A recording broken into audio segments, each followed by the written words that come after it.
Ak si všimnete, že váš psík sa nachádza v nevyrovnanom stave, napríklad je nervózny, nehovorte na ňo. Majitelia psíkov túto chybu často robia. Ich psík sa nachádza v nevyrovnanom stave, je nervózny, stresový alebo sa bojí a oni na ňo hovoria, prípadne ho chlácholia nejakými peknými rečami. Ak sa toto deje pravidelne, psík si tieto reči, čiže tie slová, tie vety, ten stav svojho majiteľa, tú intonáciu hlasu spája s týmto daným stavom, ktorý má, čiže s tým stresom, s tou nervozitou. Psi totiž fungujú na základe spojitosti. Čiže psík si spojí slová, ktoré majiteľ používa, intonáciu hlasu, ktorú má, energiu, ktorú pri tom prejavuje, so svojím nervóznym alebo iným nevyrovnaným stavom. Takáto spojitosť vzniká práve vtedy, ak sa táto situácia deje často.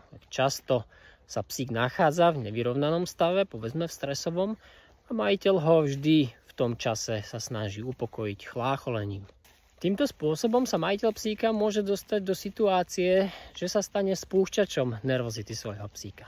Keďže si pes spojil jeho intonáciu hlasu, jeho slova, jeho vety, jeho stav s nervozitou, kedykoľvek, keď sa psík aj nenachádza v nevyrovnanom stave, nie je nervózny a majiteľ začne používať tieto vety a tieto slova, toto chlácholenie, psík sa môže dostať práve do nevyrovnaného nervózneho stavu za pomoci svojho majiteľa.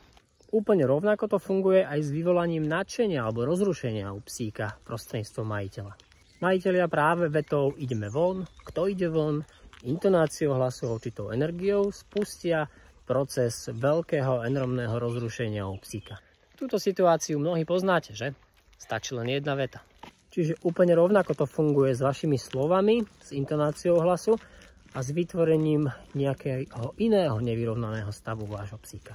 Preto dávajte pozor, v akom stave je váš psík a nehovorte na ňo, ak je nervózny, ak sa bojí, ak je stresový alebo je v inom nevyrovnanom stave. Skôr sa zamerajte na váš pokoj a na vaše mentálne, ale aj fyzické vyžadovanie pokoja od vášho psíka. A keď sa dostane do pokojného stavu, až potom používajte určité slová, vety a chlácholenie, aby ste posilnili prípadne pokojný stav mysle psíka.